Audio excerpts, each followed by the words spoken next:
오늘도 주의 말씀이 우리들의 마음 문에 열리고 마음의 귀가 열려서 하나님 앞에 크게 은혜를 받을 수 있는 그런 저와 여러분 되시기를 축복합니다. 계속해서 이 소아시아 지역의 일곱 교회에 대한 요한계시록에 기록되어 있는 말씀을 증거를 합니다. 오늘은 네 번째 두아디라 교회에 관한 그런 말씀입니다. 우리가 두아디라 교회를 생각해 보면은 어떻게 보면 일곱 개 중에서 가장 적습니다. 가장 약합니다. 그리고 이 두아디라라는 이 지역도 큰 도시가 아닙니다.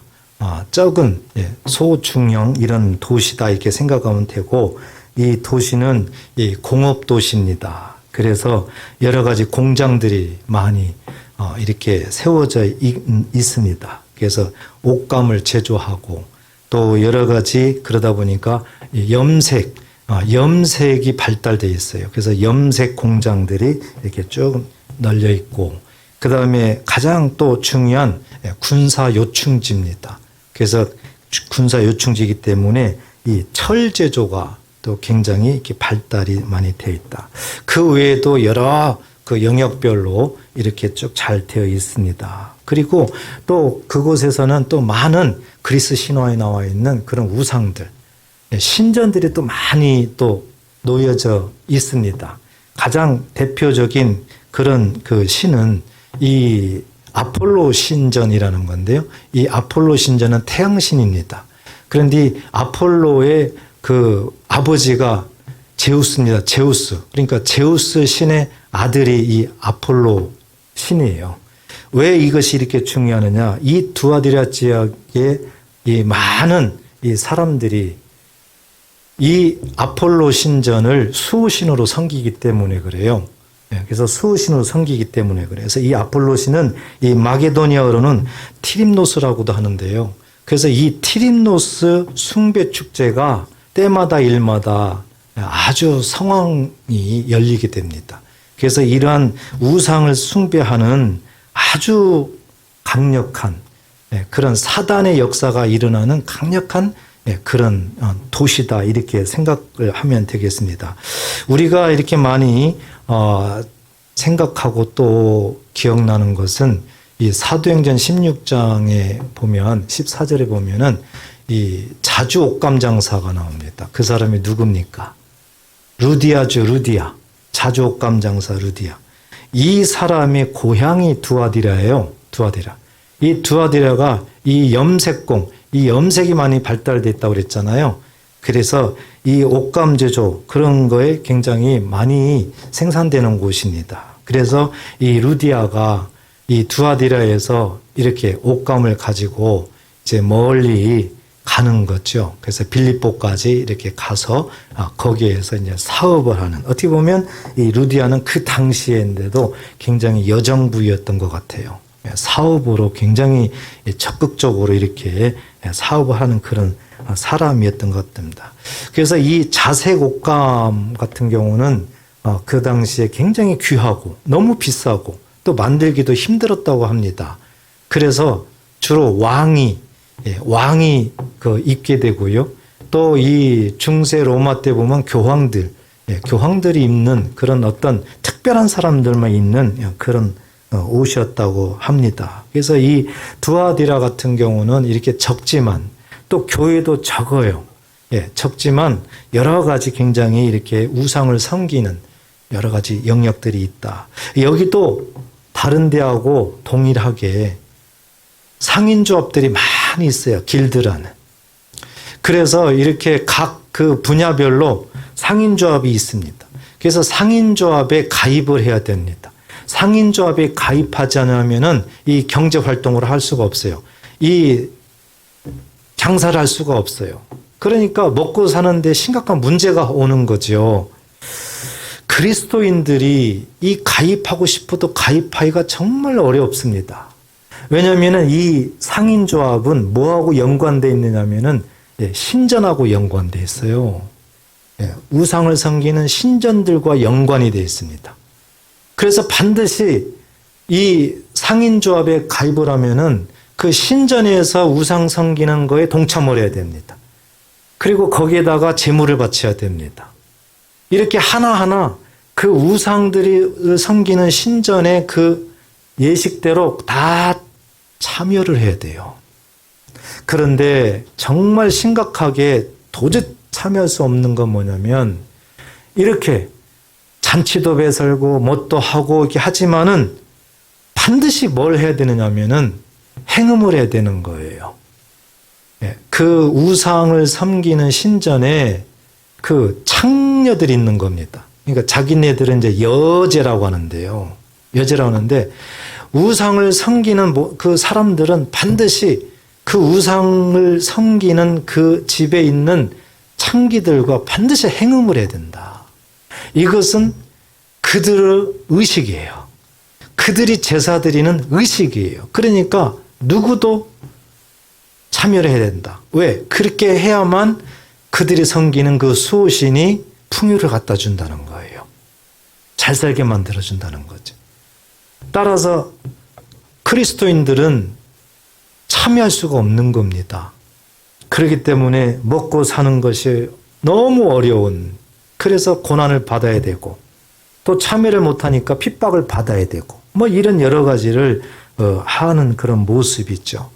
그래서 두아디라교회뿐만 아니라 각 지역에 있는 그런 교회들이 거의 이런 모습으로, 참 예수 믿는다는 것은 목숨을 내놓고, 예수 믿는다는 것은 어찌 보면은 굶어 죽을 각오로 예수를 믿어야지, 그렇지 않으면 믿을 수가 없었다. 우리가 먼저 이것을 알아야 됩니다.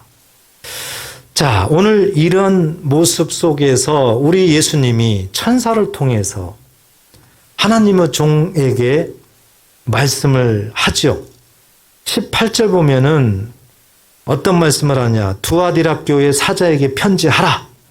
그 눈이 불꽃 같고 그 발이 빛난 주석과 같은 하나님의 아들이 이르시되, 그랬습니다. 항상 에베소 교회도 마찬가지고 서머나 교회도 마찬가지고, 처음에 우리 주님이 말씀하시는 것을 보면 그 지역의 어떤 모습을 느낄 수가 있고, 예수님이 어떻게 하신다는 것도 느낄 수가 있어요. 두아디라 교회는 뭐라고 말씀했어요? 그 눈이 불꽃 같고 그랬습니다. 불꽃 같고. 이 불꽃 같고, 이 모습은 오늘 우리가 읽었던 그 말씀 중에서 보면은 23절에 보면, 중반절에 보면 나는 사람의 뜻과 마음을 살피는 자다 그랬어요. 불꽃 같은 눈, 그러면 우리의 모든 걸 다 뚫어본다는 거예요. 에레미야 17장 10절 같은 경우는 우리의 심장을 살피고,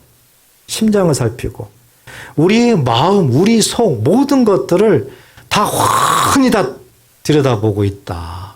이것이 불꽃 같은 눈. 그래서 하나님 앞에 서면은 다 벗어진다는 거죠. 감출 수가 없다는 겁니다. 하나님 앞에서는. 그 표현을 불꽃 같은 눈, 이렇게 표현되어 있어요. 그리고 그 발이 빛난 주석 같다. 그 발이 빛난 주석 같다. 이 주석은 동이에요, 동. 금운동 할 때 동 있죠? 동. 놋이란 말이죠. 성경에 이 놋은요, 심판을 상징을 합니다. 심판을. 그러니까 우리의 모든 것들을 꿰뚫어 보시며 심장까지도 다 들여다보시면서 심판하시는 분, 이렇게 되는 거죠. 심판하시는 분, 그분이 예수님이다. 이런데 여기에는 하나님의 아들이다, 이렇게 말씀하죠. 그러니까 우리 예수님을 이렇게 표현하고 있어요. 이 하나님의 아들이다, 이것은 아주 드물어요. 여기에만 하나님의 아들이다 이렇게 표현되어 있어요. 여기에만. 왜 이렇게 하나님의 아들이라고 표현됐을까? 제가 서두에 말했잖아요. 이 두아디라 교회의 수호신이 누구라고 그랬어요? 아폴로 신이라고 그랬어요. 그러니까 이 제우스가 아폴로의 아버지예요. 제우스 아들이 아폴로예요. 태양신입니다. 그래서 그들은 이 수호신이, 이 태양신이 풍요를 갖다 주고 모든 생사화복을 주관한다. 이렇게 믿었던 겁니다. 그러니까 우리 예수님이 예수님을 소개할 때 아니다. 아니다. 나는 하나님의 아들이다. 하나님의 아들이 너희들을 불꽃 같은 눈으로 세밀하게 심장까지도 다 살피고 있고 너희들을 심판한다. 너희들이 섬기는 그런 아폴로신이 그러는 것이 아니다. 이것을 보여주고 있는 거죠. 그래서 이런 말씀을 하고 있는 거예요. 이해되십니까? 자, 이와 같이 예수님에 대해서 설명하면서 가장 먼저 칭찬을 합니다. 19절 보세요. 내가 내 사업과 사랑과 믿음과 섬김과 인내를 아노니 그랬습니다. 내가 내 사업과 사랑과 믿음과 이 사업이라는 것이 일이라는 거예요. 일. 그런데 조금 제 번역이 저렇게 돼서 그런데요. 헬라 원본을 보게 되면은 이 사업과 사랑과 있어 사업과는 이렇게 and 영어로 보면 and 개념으로 되어 있는데 그렇지 않아요. 동의어로 동의어. 그러니까 내 사업과 그러면은 제일 지금 후반부에 보면 행위가 나오죠. 행위? 행위를 의미하는 거예요. 그러니까 내 행위와 그런데 복수로 사용됩니다. 그러니까 행위들과 이렇게 되는 거죠. 그러면 행위가 뭐냐? 그 다음 걸 얘기하는 거예요. 즉, 내 행위들, 즉 사랑과 믿음과 섬김과 인내를 아노니 이렇게 풀어지는 겁니다. 이해되시죠? 네. 그러니까 내 사업이라는 게 뭐냐면 행위들을 얘기하는 거예요. 그럼 내 행위가 뭐냐? 사랑이라는 거죠. 믿음이라는 겁니다. 섬김이라는 겁니다. 인내라는 겁니다. 자, 이것을 보면서 에베소 교회와 대조를 시키고 있어요. 여러분, 에베소 교회 우리가 첫 시간에 봤죠. 에베소 교회는 정말 좋은 교회입니다. 그리고 에베소 교회는 훌륭한 담임 목사님들이 사역했던 곳입니다.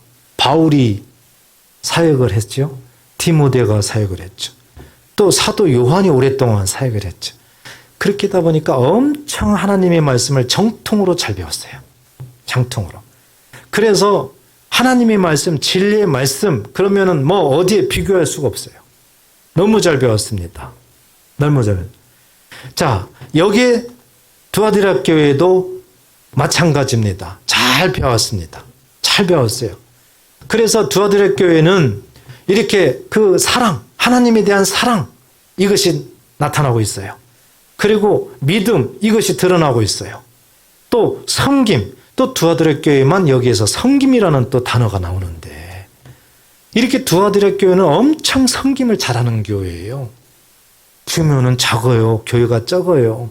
그런데도 참 섬김을 잘해요. 그리고 하나님 말씀대로 성령의 9가지 열매 중에 그 인내, 오래 참음, 이것도 정말 잘하는 교회입니다.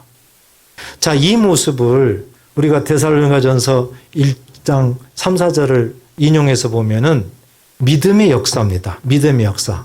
또 사랑의 수고, 소망의 인내, 이렇게 되는 거죠. 그러니까 하나님이 보셨을 때는 이 두아디라 교회는요, 이 말씀도 잘 배웠지만은 그 말씀을 그대로 실천하면서 열매를 맺고 있는 거죠. 열매를. 칭찬을 이렇게 하는데요. 그 어떤 교회보다도 엄청난 칭찬을 하는 겁니다. 적은 교회임에도 우리 예수님이 이렇게 칭찬을 많이 합니다. 더 기뻐하시는 건 뭐냐면 내 나중 행위가 처음 것보다 많도다 그랬어요. 갈수록 좋아진다는 거죠. 갈수록 하나님의 사랑이, 갈수록 하나님의 믿음이, 갈수록 섬김이, 갈수록 인내가 처음도 좋았지만은 점점 좋아진다. 이것을 칭찬을 했어요. 그래서 에베소 교회는 어떻습니까? 갈수록 나빠져요. 에베소 교회는. 이게 완전히 대조가 되는 거예요. 에베소 교회는 하나님의 말씀을 정통으로 너무 잘 배웠습니다.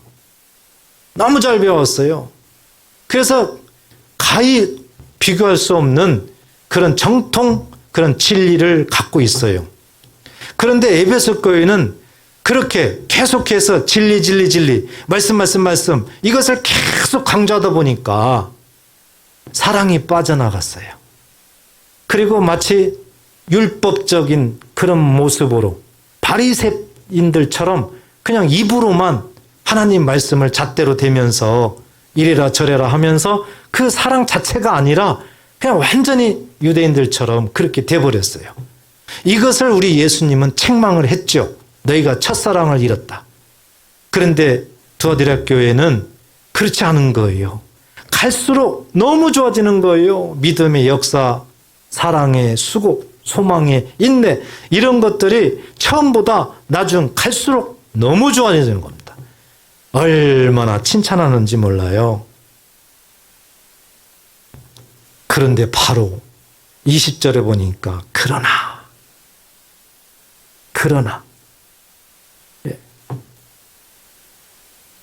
이제 반대말을 하려고 그러는 거죠.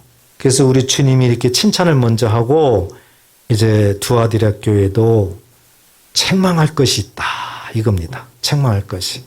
그런데 이 책망하는 걸 보면은 이제 아주 심각합니다. 그리고 예수님이 두아디라 교회에 이게 말씀하는 걸 보면은 다른 교회보다 훨씬 말씀을 많이 합니다. 절이 가장 많아요. 절이. 이 고린도 교회도 보면 굉장히 말을 많이 하잖아요. 고린도 교회. 고린도 전서 후서 해가지고 고린도전서 16장이죠? 고린도후서 몇 장입니까? 13장이에요. 합이 몇 장이에요? 아니 합이 몇 장이냐고 하는데 그것도 29장이죠? 말을 많이 하면은 그게 좋은 의미일까요? 나쁜 의미일까요? 말을 많이 하면은 그게 마음이 편안해지나요? 불안해지나요? 불안하죠. 말을 많이 한다는 얘기는 뭔가 할 말이 많은 거예요. 잘못한 것이 많이 있다는 얘기겠죠. 심각하다는 얘기겠죠. 두아디라 교회가 교회는 적은데 우리 주님이 말을 많이 합니다. 그게 뭐예요? 20절에 그러나 내게 책망할 일이 있노라. 책망할 것이 있다 하면서 자칭 선지자라 하는 여자 이세벨을 내가 용납하였다.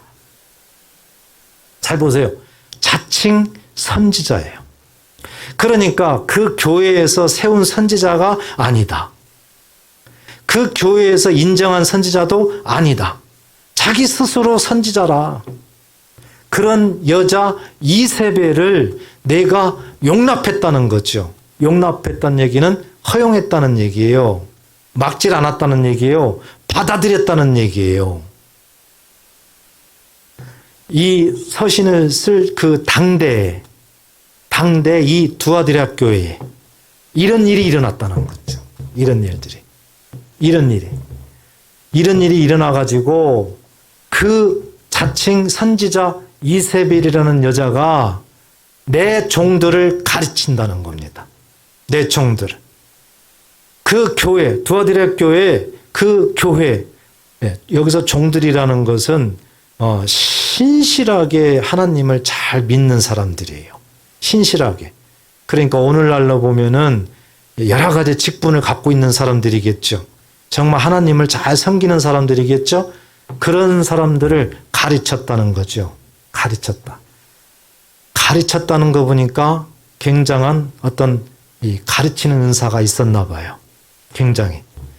그리고 꿰었다는 거죠. 꿰었다는 얘기는 유혹했다는 거죠.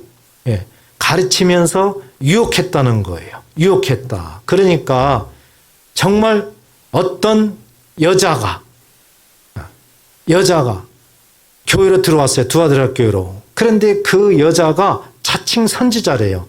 그러니까 특별한 사람인 거예요. 잘난 사람인 거예요. 똑똑한 사람인 거예요.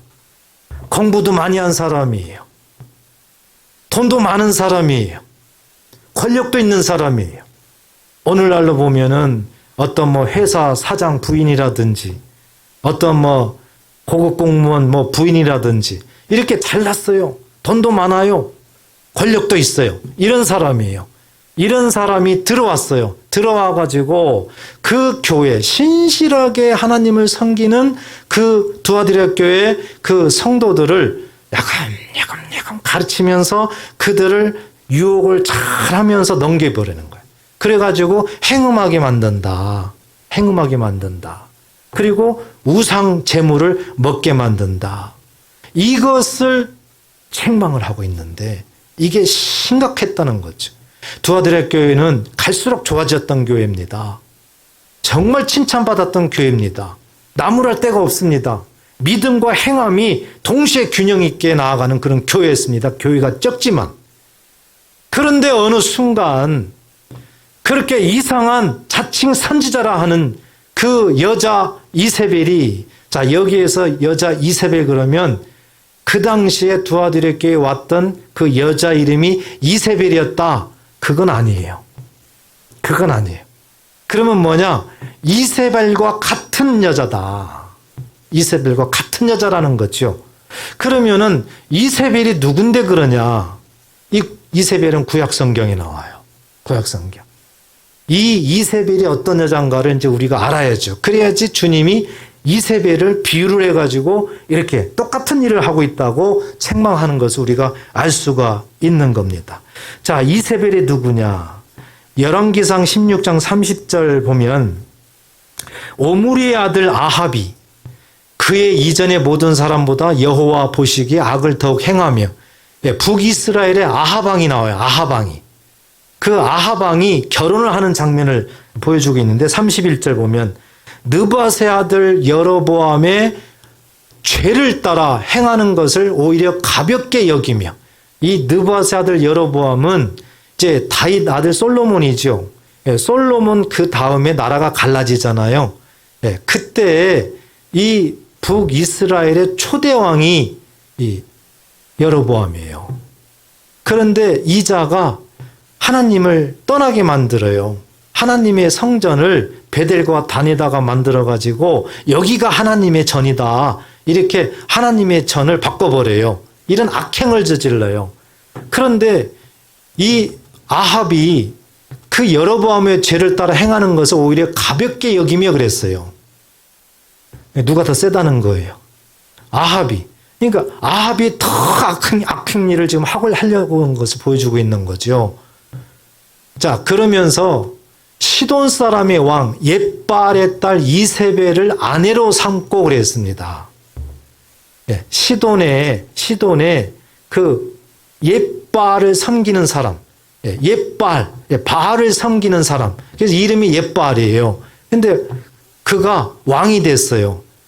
그가 그 전에 있는 왕을 죽이고 자기가 왕이 됐어요. 이때부터 악한 거죠. 근데 왕이 됐어요. 그 딸이 누구라고요?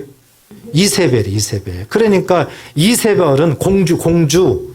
이세벨은 아주 힘이 센, 돈이 많은, 아주 권력이 있는 그런 여자입니다.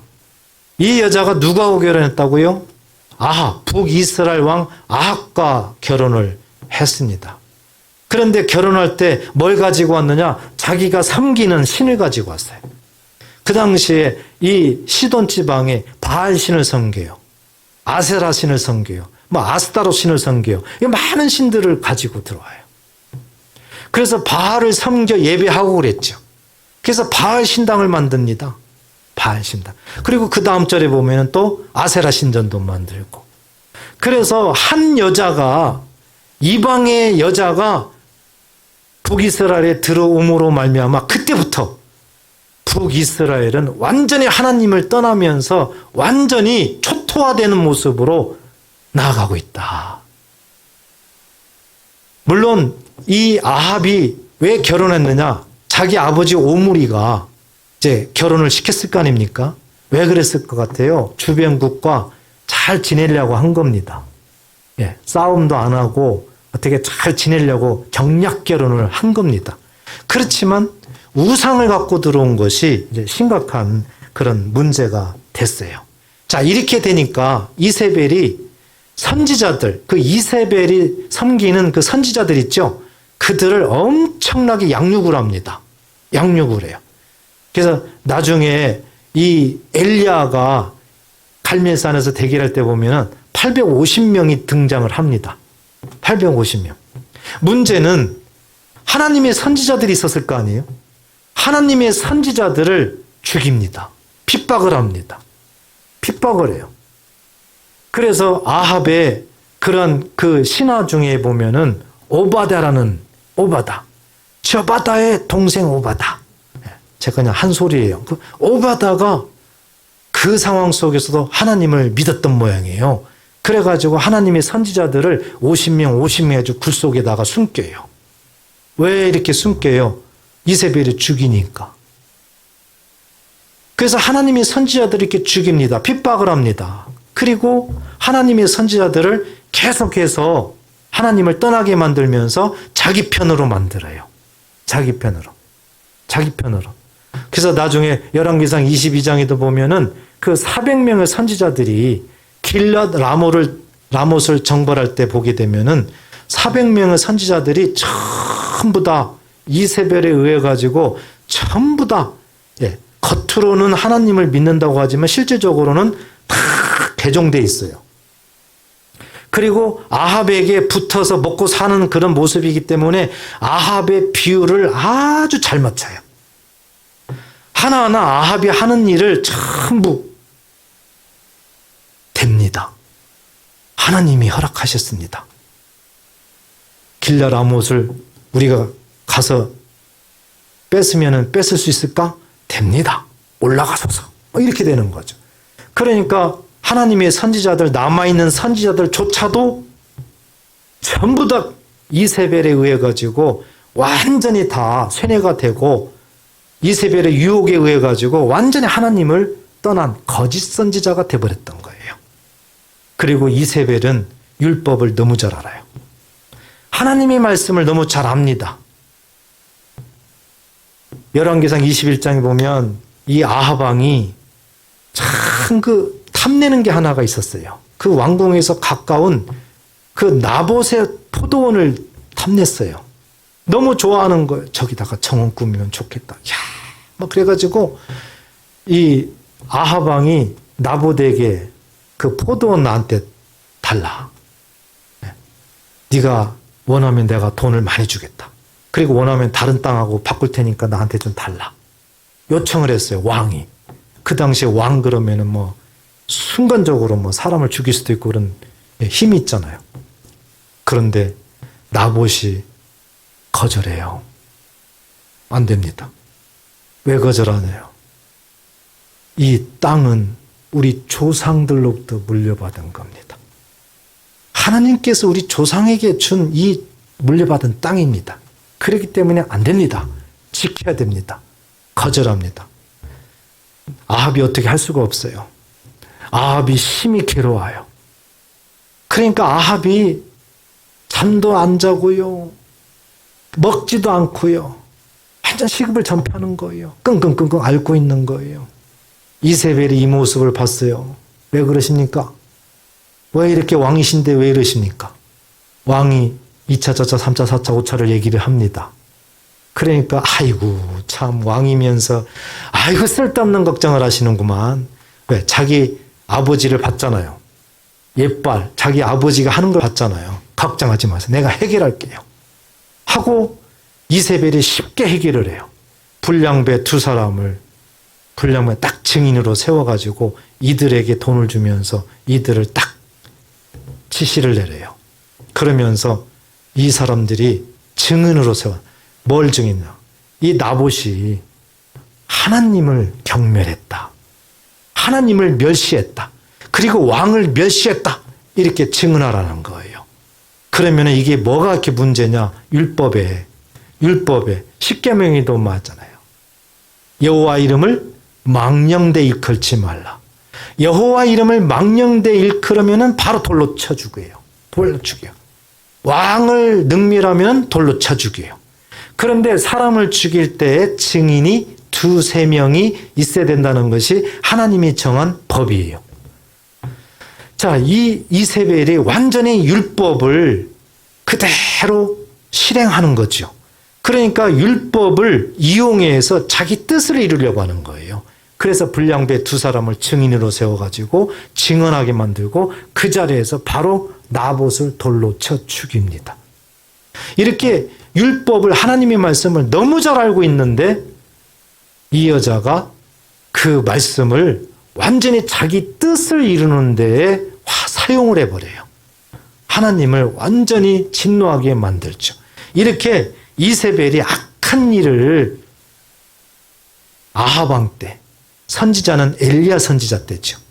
이렇게 악한 일을 했는데 오늘 본문에서 예수님이 그 이세벨을 말하면서 똑같이 그와 같은 일을 행하는 여자가 들어왔다.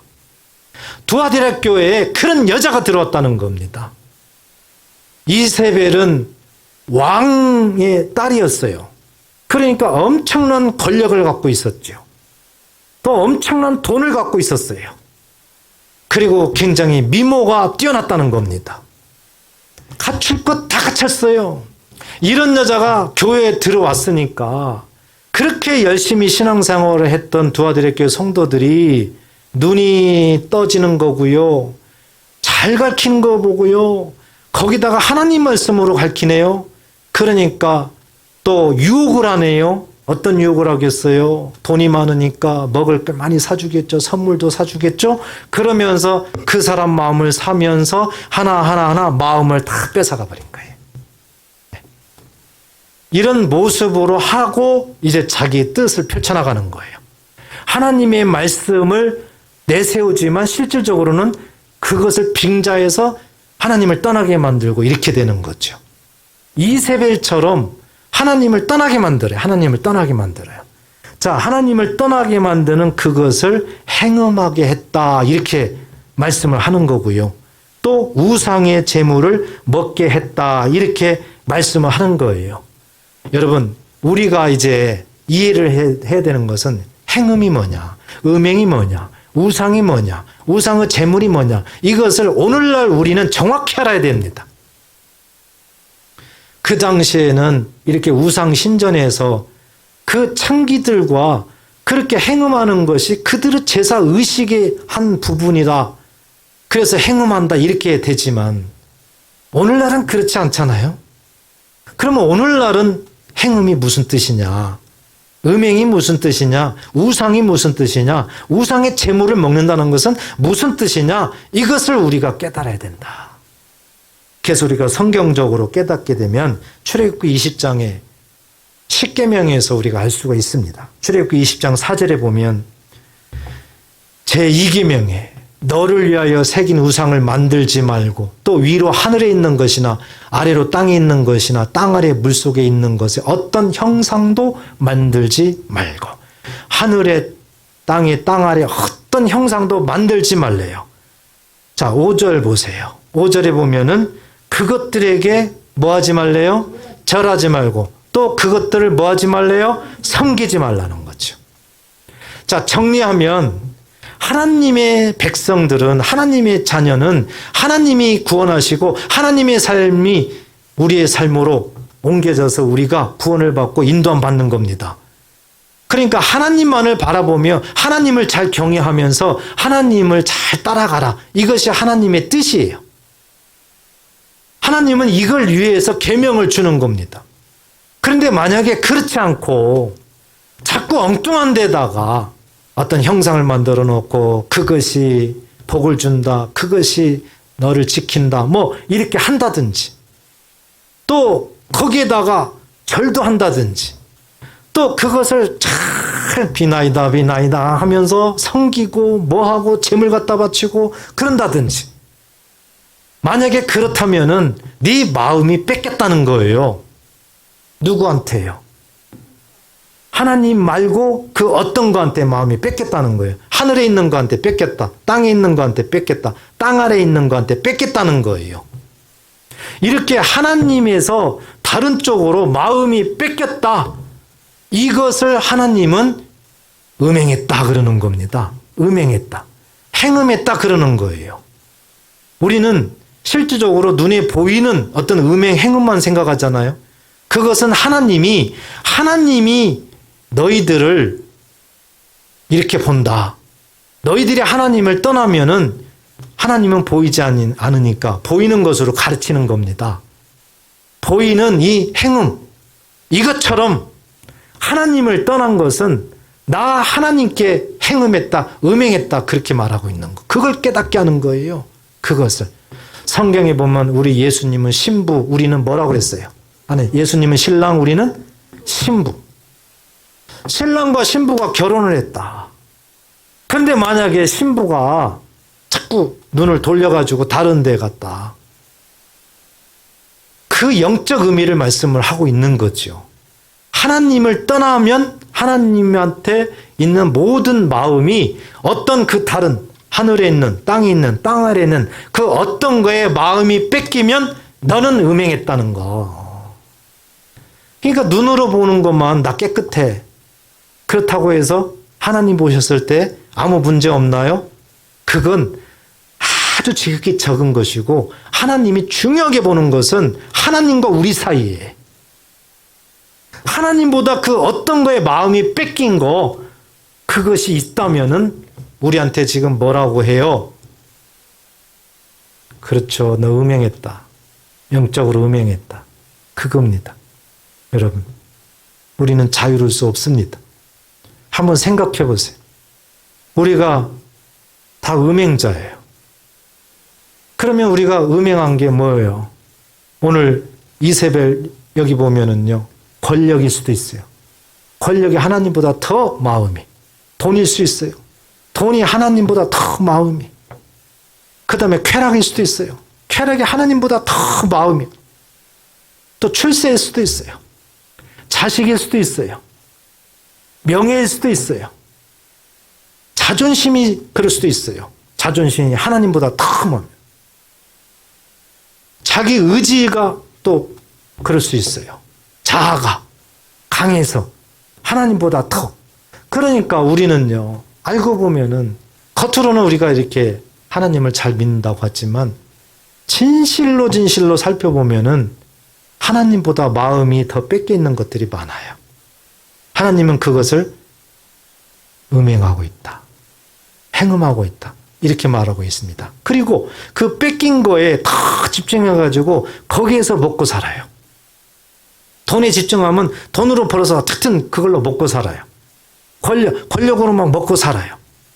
하나님은 하나님이 주시는 복으로 먹고 살아라는 거 아니에요? 그런데 내가 뺏기는 어떤 것으로 먹고 사는 거, 이것을 우상 제물을 먹는도다 이 뜻이에요. 오늘날 우리에게는. 자, 이것이 중요해서 제가 오랫동안 설명을 드렸습니다. 그런데 우리 예수님은 여기에서 멈추지 않고요, 우리에게 회복할 기회를 주십니다.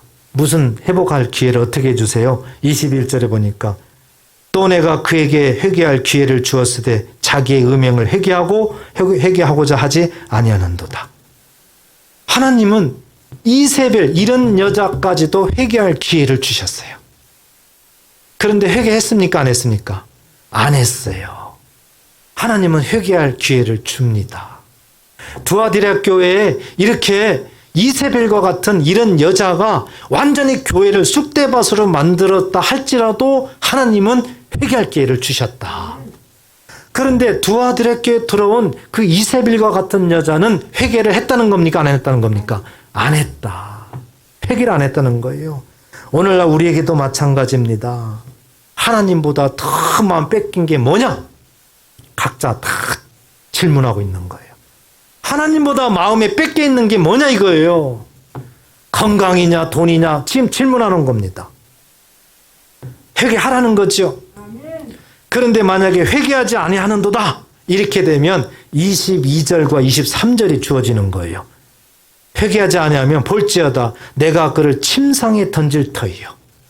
이 침상은 병상입니다. 병상. 병으로 친다는 거예요. 병으로. 회개하지 않으면. 또 그와 더불어 간음하는 자들도 이세벨의 유혹에 넘어가가지고 거기에 따라가는 자들도 이 뜻이에요. 간음하는 자들도 만일 그 행위를 회개하지 아니하면 환난 가운데 던지리라.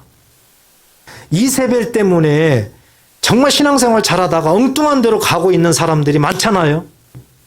그런 사람들도 회개하지 아니하면 환난 가운데 던진다는 거예요. 엄청난 고난의 길을 걷게 만든다는 겁니다. 핑계 댈 수 있어요. 나는 잘못이 없어요. 저 사람이 나를 잘못 가르쳐서 그래요. 저 사람이요. 아니에요. 에스겔서 14장 10절에 보면은 가리키는 자나 배운 자나 죄가 일반이라 똑같다는 거죠. 그러니까 내가 저 사람 잘못 만나가지고 잘못 배웠다 해가지고 어떻게 할 수가 없어요. 내 책임이에요, 내 책임. 내 책임. 거기다가 23절 보세요. 또 내가 사망으로 그의 자녀를 죽이리니 그랬습니다. 영역이 엄청 넓어지요. 엄청난 심판을 받게 되는 거죠. 왜 이런 일이 벌어져요? 그 이세벨이라는 여자를 잘못 만나가지고 그 여자 꾀임에 넘어가가지고 그 가르침을 받아가지고 그 따라가다 보니까 이렇게 된다는 겁니다. 이렇게 된다는 거예요. 그래서 우리에게는 정말 시사하는 바가 크죠. 오늘날 우리에게 그 이세벨의 가르침이 뭐예요? 구약 성경을 보면 이렇게 알 수 있겠죠? 돈이 많았어요. 권력이 있었어요. 그리고 오늘 본문에 보니까 잘 가르치죠? 그러니까 스펙이 아주 좋습니다. 그리고 미모도 좋아요. 이 모든 것들을 다 갖추고 있어요. 이런 사람이 들어오게 되면은 그냥 마음이 뺏겨버려요. 마음이 뺏겨버려요.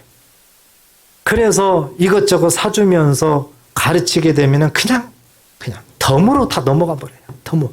내 마음, 몸까지도 다 넘어가 버려요. 이렇게.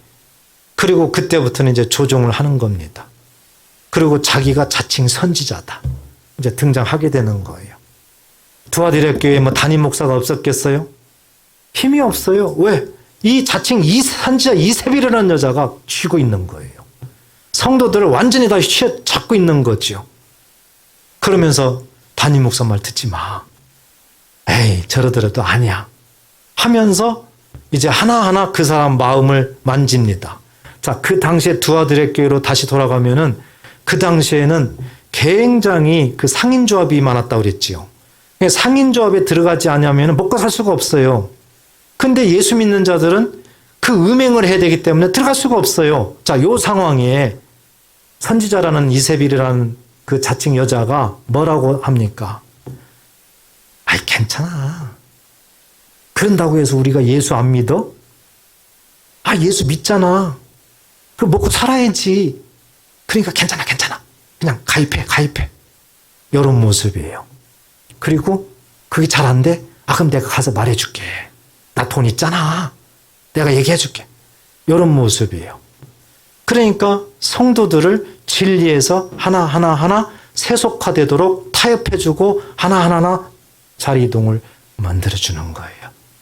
그래서 세속화, 그래서 이렇게 타협, 이런 것들이요. 정말 우리가 신앙적으로 조심해야 됩니다. 오늘날도 똑같은 거 아닙니까? 아, 괜찮아. 좋아. 아이, 그냥 예배 드리고 이것 해도 돼. 아, 예수 믿어도 괜찮다니까. 이 달콤한 유혹 다 넘어갑니다. 그러면은 교회가 문제가 생겨요.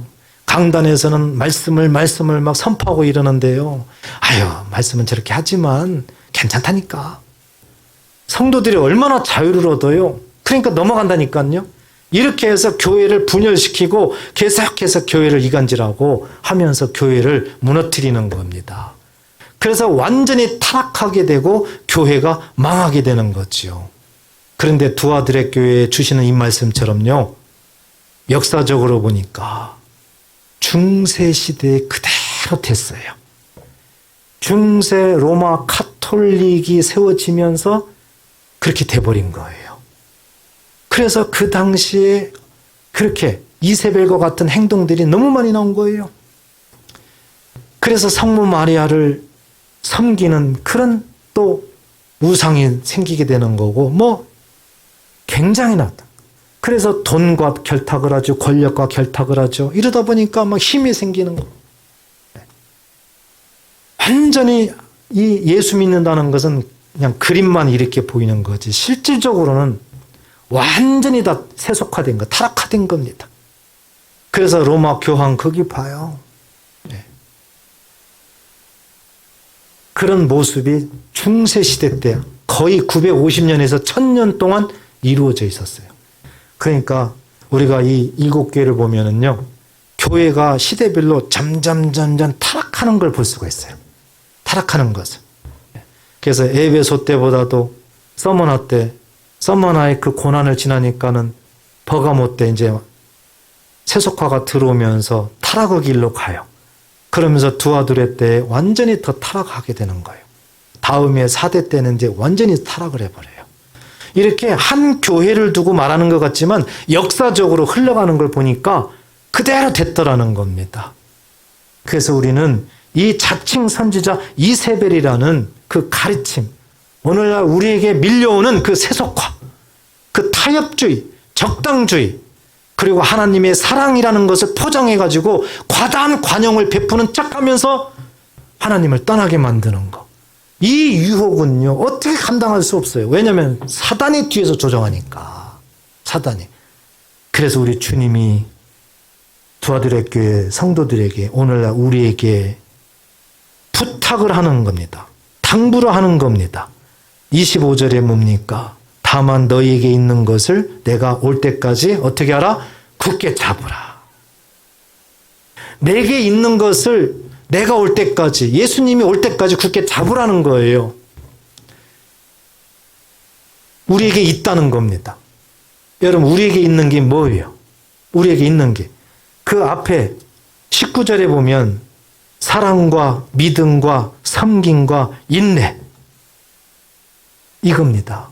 내게 있는 거. 그러니까 우리가 자칫 잘못하면 내가 있는 거, 그러니까 어떤 분은 내 재산, 내 뭐, 이것을 굳게 지키라고 엉뚱하게 생각할 수가 있어요. 그런데 내게 있는 것은 그게 아니라 하나님이 나한테 준 거. 하나님이 나한테 준 거. 하나님이 말씀을 통해서 나한테 하나님의 사랑을 심어줬죠. 믿음을 줬죠. 그리고 그 믿음 속에 섬김을 줬어요. 그 섬김 속에 인내를 줬어요. 하나님이 나한테 주신 것이 내게 있는 겁니다. 꼭 믿으시기 바랍니다.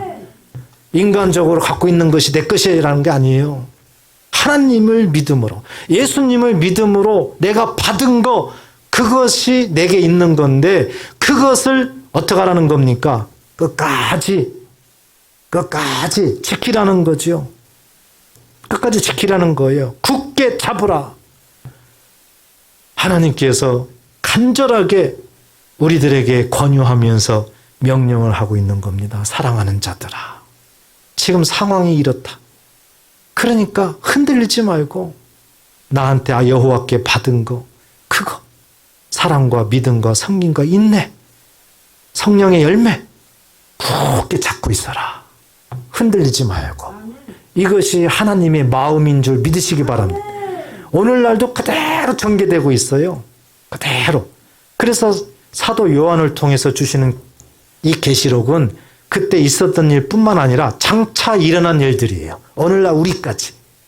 그래서 이 소아시아 7개의 말씀이 그렇게 중요하다고요. 우리의 신앙생활에 아주 나침판이에요. 나침판. 이것을 분명히 알면 우리는 길을 알 수가 있는 겁니다.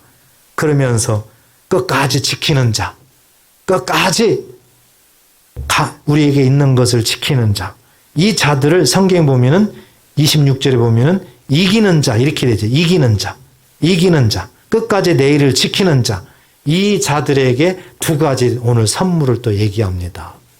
하나는 뭡니까? 만국을 다스리는 권세를 주리니 그랬어요. 근데 그 권세는 그가 철장을 가지고 그들을 다스려 질그릇 깨뜨리는 것과 같이 하리라 그랬습니다. 철장 권세를 주리라는 거예요. 이기는 자, 끝까지 하나님 앞에 받은 것을 굳게 잡는 자, 지키는 자에게는 뭘 준다고요? 철장 권세를 준다. 이 철장 권세는 예수님이 이 땅에 오실 때 가지고 온 거예요. 요한복음 17장에 보면은. 그러니까 철장이라는 것은 이 쇠로 만든 막대기예요. 쇠로 만든 지팡이라고요. 이것으로 한번 질그릇을 깨봐요. 쉬워요, 어려워요? 너무 쉽죠. 그냥 살짝만 돼도 팍 깨지죠. 이 세상의 어떤 것도 그렇게 된다는 겁니다. 예수님의 권세를 말하는 거죠. 권세를. 그래서 우리도 이미 예수를 믿을 때 철장 권세를 줬다는 거죠. 그 어떤 것도 깨트릴 수 있는 철장 권세를 줬다는 거죠. 그것이 뭡니까? 사단을 멸할 수 있는 권세예요. 누가복음 10장 19절에 보면 내가 너에게 뱀과 정갈을 밟으며 원수의 모든 능력을 제어할 권능을 주셨으니 바로 그게 철장 권세예요.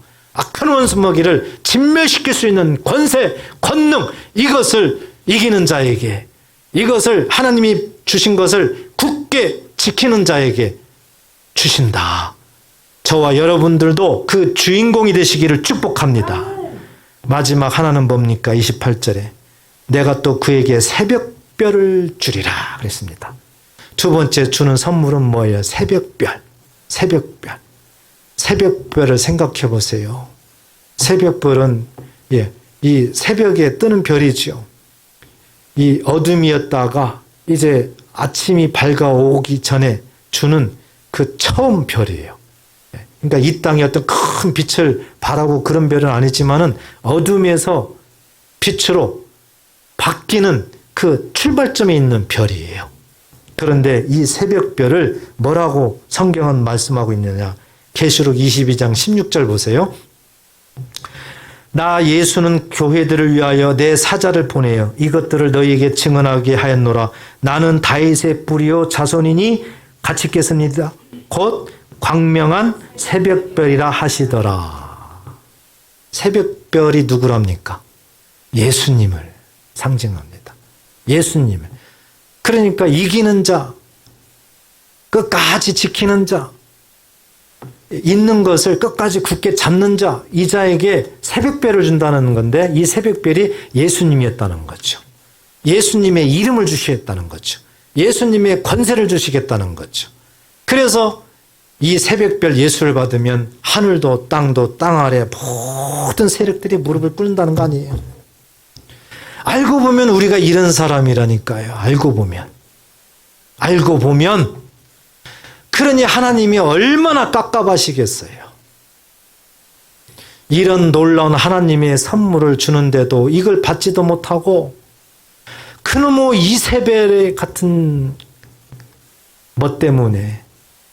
그래서 구약 성경에 보면은요, 이렇게 구약 시대는 두 가지로 나눌 수 있어요. 율법 시대로, 하나는 선지자 시대로. 그래서 율법 시대는 이 모세가 대표를 상징하고요. 선지자 시대 때는 엘리야를 대표로 상징을 해요. 그런데 모세 시대 때, 이 율법 시대 때 이 이세벨 같은 여자가 누구냐? 발람의 교훈입니다. 발람. 우리가 지난주에 봤죠? 발람. 그리고 엘리야 시대 때, 이 선지자 시대 때 이세벨과 같은 그 여자가 누구냐? 진짜 아합의 부인 이세벨이에요. 이세벨, 엘리야 시대 때. 그리고 신약 시대 때에는 누구였어요? 니골라. 그런 모습이 오늘날도 교회에 다 침투돼 가지고 다 세속화시키고 다 유혹해서 다 하나님과 행음하게 만들고 또 하나님을 떠나서 그 재물을 먹게 살게 하면서 완전히 하나님과 단절시키고 있는 그 모습이라는 거죠. 그래서 날이 갈수록 이런 일들이 많이 일어난다. 날이 갈수록. 그래서 이미 하나님은 이 계시록을 통해서 우리들에게도 경계하게 하십니다.